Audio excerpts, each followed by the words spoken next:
Bonjour, bienvenue sur CryptoOli, j'espère que vous allez bien. En ce 4 novembre, on est toujours en attente du nouveau président. On ne sait pas encore qui ça va être. Alors, à suivre dans les prochains jours. OK, alors immédiatement, nous, on ne perd pas de temps ici sur CryptoOli. On commence avec le prix du XRP qui est à 30,91 $, légèrement en baisse de 0,5% depuis 24 heures. On va voir sur Fiatly qu'est-ce qui se passe. OK, avec le XRP 0,2367 cents. C'est super intéressant. Ici, belle opportunité pour ceux qui veulent en acheter pour un bon prix. OK, 800 000 trades par minute. Et présentement, on voit qu'il y a beaucoup de trades aux États-Unis. Attendez-vous à des forts mouvements dans les prochains jours. On commence ici avec une nouvelle sur Daily Hold qui dit qu'un expert en informatique quantique avertit que les gouvernements pourraient être les premiers à craquer l'algorithme qui protège le Bitcoin et Internet. Alors ça, c'est sûr que ça fait un peu peur pour les prochaines années. Selon le mathématicien Peter Shor, les agences gouvernementales pourraient être les premiers à trouver un moyen de permettre aux ordinateurs quantiques de casser les algorithmes et ce qui maintient la sécurité des bitcoins et Internet. Dans une interview accordée à Nature Magazine, le professeur des mathématiques appliquées du MIT, qui est Massachusetts Institute of Technology à Boston, parle de la possibilité imminente que les ordinateurs quantiques puissent déchiffrer des clés de cryptage appelées RSA, qui protègent Internet et les crypto-monnaies contre les menaces de sécurité. Short dit que s'il y a quelqu'un qui peut d'abord briser le RSA, ce sont les organismes gouvernementaux tels que l'Agence de sécurité nationale, le NSA. Les premières personnes qui briseront le RSA seront soit la NSA, soit une autre grande organisation. Au début, ces ordinateurs seront lents. Si vous avez un ordinateur qui ne peut casser, disons, qu'une clé RSA par heure, là, comme par exemple, tout ce qui n'est pas une priorité élevée ou un risque pour la sécurité nationale ne sera pas cassé. La NSA a des choses bien plus importantes sur lesquelles utiliser son ordinateur quantique que la lecture de vos emails, par exemple, qui serait vraiment pas, qui serait une perte de temps. Il s'intéresse plus que, par exemple, aux emails de l'ambassadeur de Chine. OK, excusez-moi une seconde, parce que j'ai ma petite fille avec moi sur mes genoux. Alors, j'essaie de lui dire de pas parler durant mon entrevue, mais apparemment, c'est dur de lui faire comprendre. Elle a juste 23 mois. Alors, les passionnés de crypto surveillent de près les développements dans l'espace informatique quantique, alors que la technologie menace de briser les algorithmes cryptographiques qui maintiennent la sécurité des crypto-monnaies comme le Bitcoin. Le Forum économique mondial décrit comme les machines informatiques quantiques peuvent casser les normes de cryptage existants.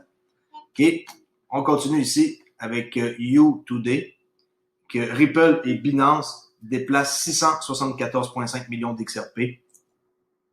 Oui, c'est un gros chiffre. Le but de le robot, le bot là, de XRP sur Twitter a repéré plusieurs transactions XRP qui pourraient vous faire tomber la mâchoire. Ça, c'est ça que Binance et Ripple, dans le fond, ont fait là, une transaction de 674 millions de XRP, soit 163 millions de dollars. Pendant ce temps, la société Asimo FinTech, qui a rejoint RippleNet en avril de cette année, a annoncé qu'elle réduisait en moitié les frais d'envoi de fonds pour envoyer de l'argent depuis l'Australie et qu'elle s'intègre à Alipay. Alors Asimo, très intéressant de voir que ils sont dans le domaine. Et ici, on voit le XRPL, le moniteur, qu'on voit la transaction là, qui a eu lieu de 267 millions d'XRP une fois et un autre montant ici. Là. Alors, c'est beaucoup de XRP pour un total, je dis, de 674,5 millions d'XRP. On continue ici avec Coindesk. Qui dit qu'un homme de 45 ans responsable, Jasmine, un homme de 41 ans responsable de l'infrastructure informatisée de l'aéroport de La Mezzia Terme dans la région de Calabria en Italie a été découvert en train d'utiliser les ordinateurs de l'aéroport pour extraire illégalement de l'Ethereum selon un rapport. Ça, c'est vraiment hot comme nouvelle, c'est spécial. En installant un logiciel sur les ordinateurs de l'aéroport, et en utilisant des systèmes censés servir à la gestion des services aéroportuaire, le technicien non identifié a pu extraire la crypto-monnaie native de la blockchain Ethereum sans avoir à payer le coût de l'électricité selon le rapport. Les enquêteurs informés d'irrégularités par d'autres techniciens ont découvert une ferme minière composée de 5 processeurs répartis dans 2 salles informatiques différentes. Les autorités recherchent toujours d'éventuels complices. On s'en va sur Twitter ici avec Kenaman. Okay. R3 et Ripple, pour ceux qui ne savent pas, fonctionnent maintenant dans la même application. Dans mon étape, les deux font partie de l'infrastructure bancaire nouvelle génération de SBI, le plus gros client de Ripple en Asie. Okay.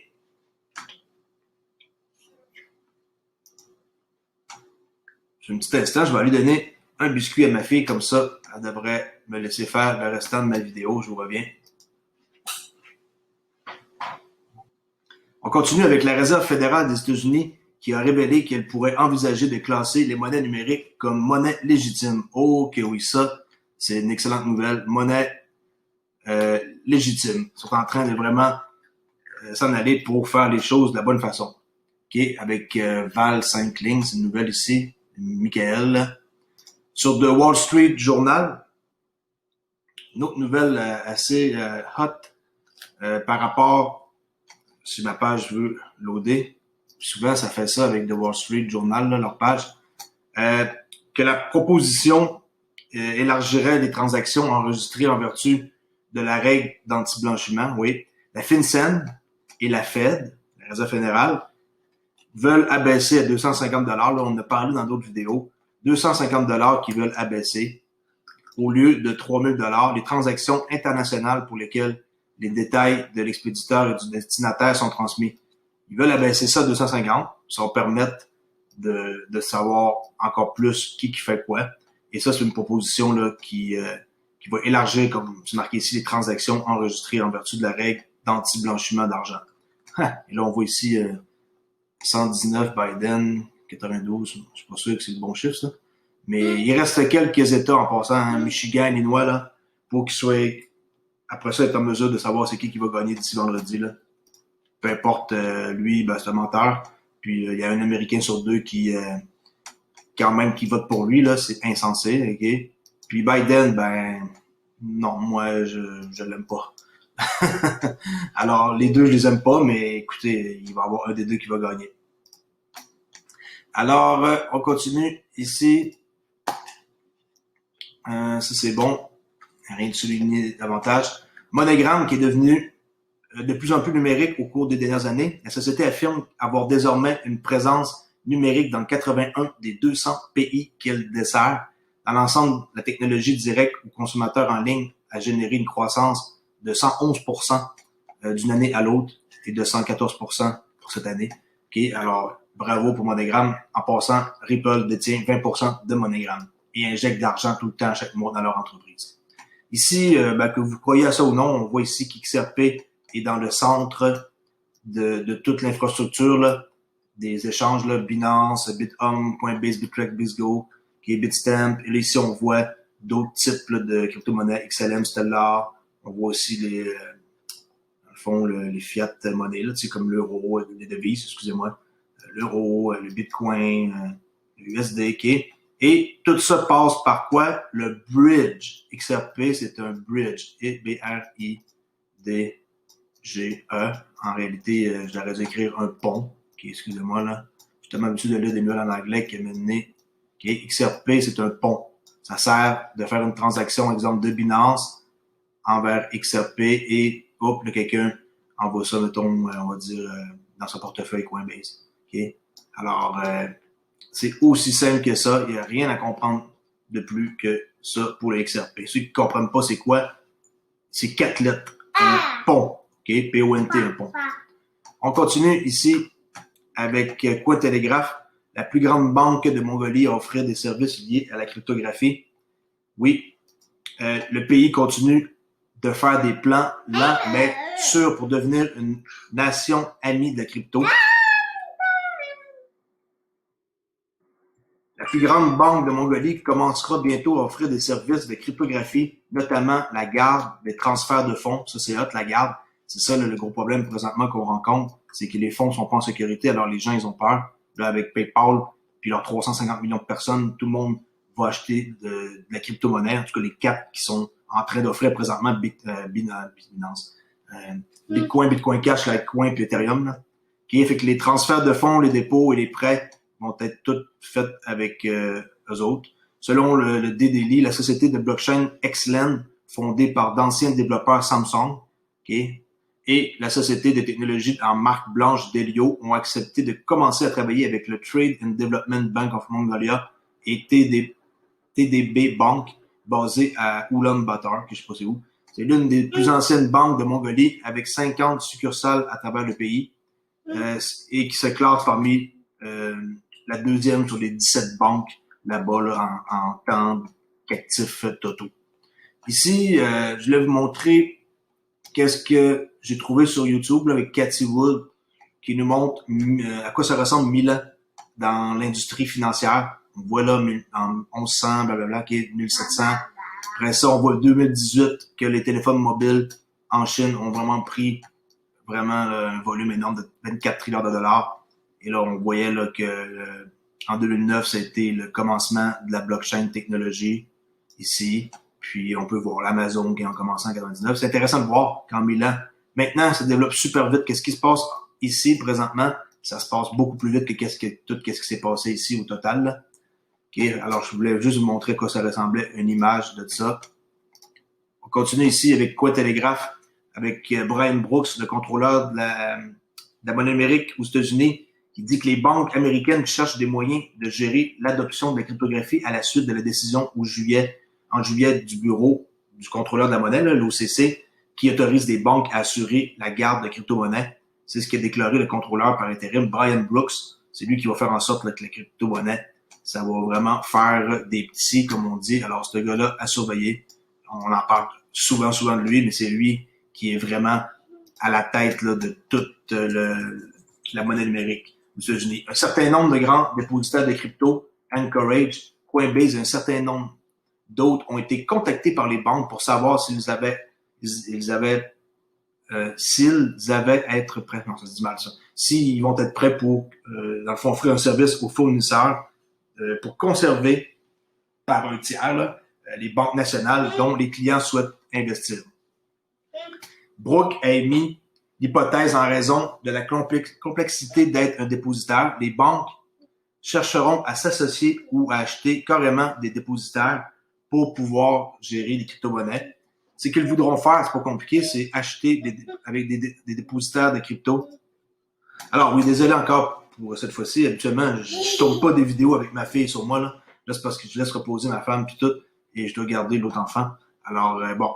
Et habituellement, je fais pas non plus de vidéos à cette heure-là. Là. Je fais ça le soir quand elle est couchée, mais là, il faut que j'avance. Je suis en retard dans la production de vidéos. Alors, Brooks a également déclaré que la décision des banques d'offrir la cryptographie augmentera le niveau de confort des investisseurs de détail avec les actifs et conduira à de nouveaux gains en disant qu'il pense que l'augmentation de la demande sera perceptible. OK, Walmart Canada et le DLT, laboratoire qui est reconnu pour l'innovation dans la chaîne d'approvisionnement, annoncé le 1er septembre, j'ai pas vu cette nouvelle-là. Le Conseil des professionnels de la gestion de la chaîne d'approvisionnement, CSCMP, a sélectionné Walmart Canada et la DLT Labs comme l'un des 6 finalistes pour son prestigieux prix de l'innovation de la chaîne d'approvisionnement présenté à sa conférence là, qu'il y a eu là, Edge qui appelle en septembre. La mise en œuvre de DL Freight par Walmart Canada est la plus grande solution de chaîne de blockchain, là, de production complète au monde dans l'industrie. DL Freight réduit considérablement les coûts de traitement des factures, offre une transparence financière et opérationnelle complète et surtout revitalise la confiance entre les partenaires commerciaux importants. La preuve de son impact profond, il y a eu une réduction de 97% ici là, des litiges de facturation entre Walmart et ses transporteurs. Alors, la blockchain, que vous le vouliez pas, c'est l'avenir, mes amis, et c'est tout vers là qu'on s'en va.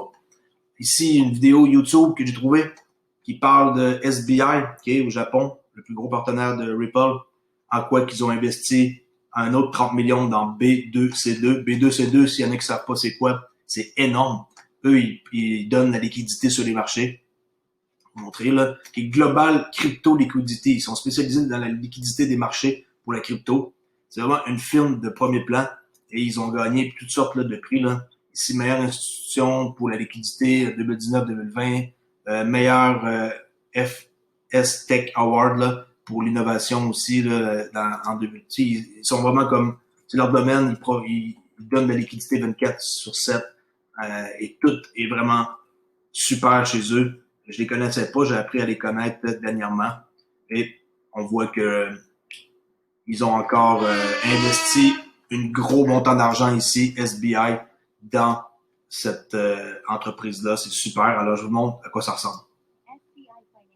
Services, a subsidiary of Japanese financial giant SBI Holdings, has bought a $30 million minority stake in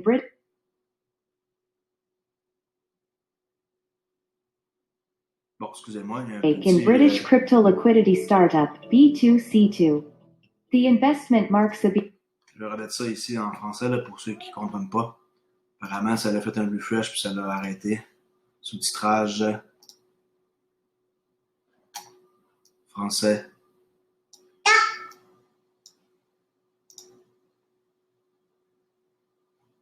OK. Beginning of a strategic partnership between the firms as B2C2 is set to become SBI's main liquidity provider. As announced on July 1st, the collaboration is aimed to expand SBI's crypto offering to millions of customers. B2C2 is intended to benefit from SBI's distribution network as the London-based startup launches an electronic prime brokerage. A spokesperson at B2C2 told Cointelegraph that the investment is one of the largest in the digital asset industry this year, declining to disclose more details about the deal.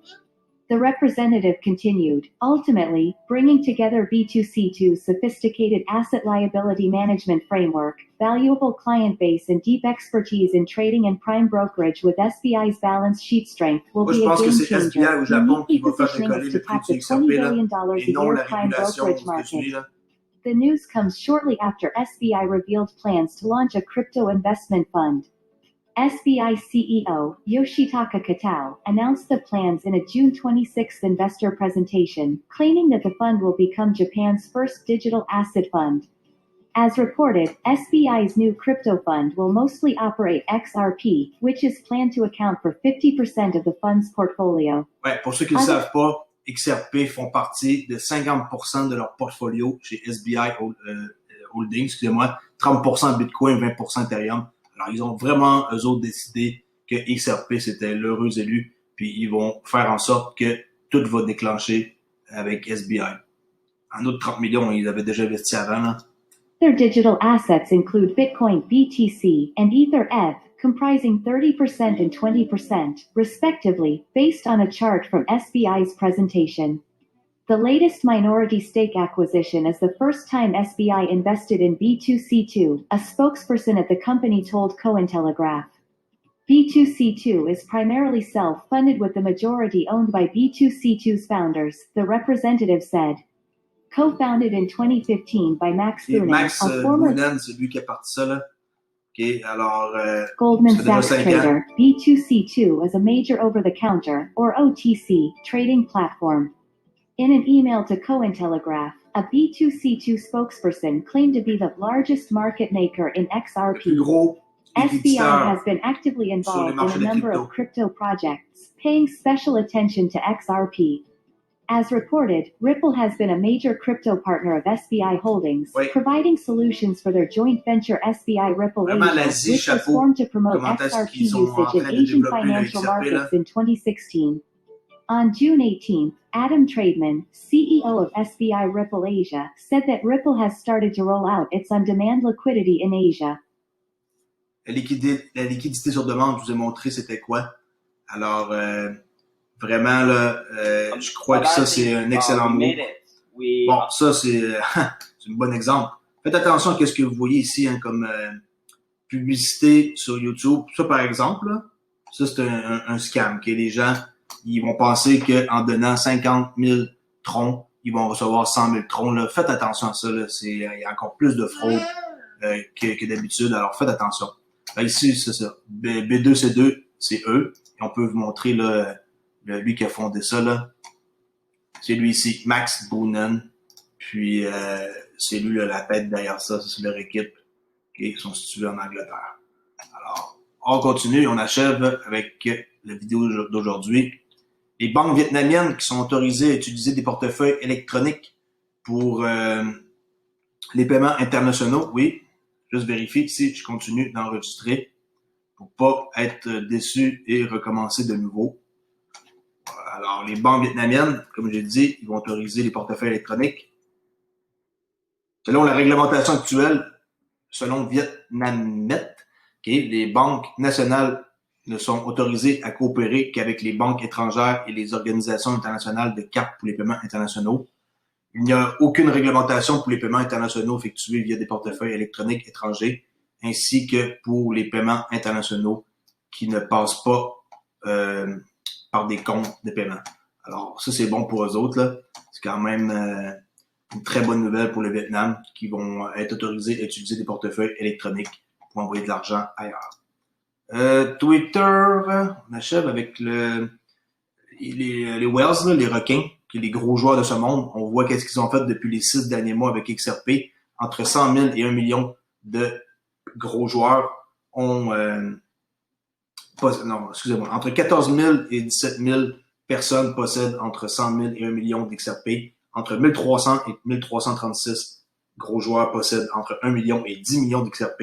Et ceux qui possèdent plus de 10 millions de XRP se situent normalement, là, qui est plus bas. Là. Il y a 280 personnes à 309 personnes là, qui représentent 10% quand même depuis les 6 derniers mois qui ont acheté plus de 10 millions d'XRP. Alors ça, mes amis, c'est des preuves que le XRP est en train de se faire accumuler par les requins, là, qu'on appelle en anglais whales, et que c'est une question de temps avec le prix augmente. On continue ici avec une autre nouvelle. Les entreprises sont prêtes à tokeniser votre entreprise avec la compagnie Tokeny. Eux, ils vont se faire un plaisir là, de pouvoir réaliser une intégration rapide et une gestion de toute votre entreprise dans une transférabilité rapide sur le privé. Alors, c'est une compagnie que je connaissais pas. Puis, eux autres, ils vont offrir des services pour partir en affaires les gens qui veulent s'en aller dans le numérique. Alors, c'est tout pour aujourd'hui. Je vois que j'ai fait le tour de toutes mes nouvelles. On va revenir à la page du début. Je suis désolé de ma vidéo aujourd'hui si elle paraît un peu pressée et qu'on entendait ma fille. Je pense pas que ça arrive souvent, là. C'est juste que je veux prendre un peu les devants sur mes vidéos vu que j'ai du retard et que ça bouge beaucoup dans le domaine de la crypto. Alors, encore une fois, je vous dis merci de m'avoir écouté et ça me fait un plaisir de pouvoir répondre à vos commentaires à chaque jour et d'avoir des abonnés qui s'ajoutent sur ma chaîne à chaque jour. Là, je suis rendu à 130 abonnés, à ma grande surprise. Et mes vidéos sont toujours vues là, plus que comme 200 fois par 24 heures, quasiment à cette heure-là. Alors, je suis super content. Je pensais pas avoir comme un succès comme ça. Et je crois que je suis parti pour, dans le fond, avoir une plus grosse base d'abonnés. Puis moi, ça me touche de voir ça. Alors, merci beaucoup. Je vous dis à la prochaine vidéo qui va être probablement ce soir vu que j'en ai fait une ce matin. Merci. Au revoir. Bonne journée.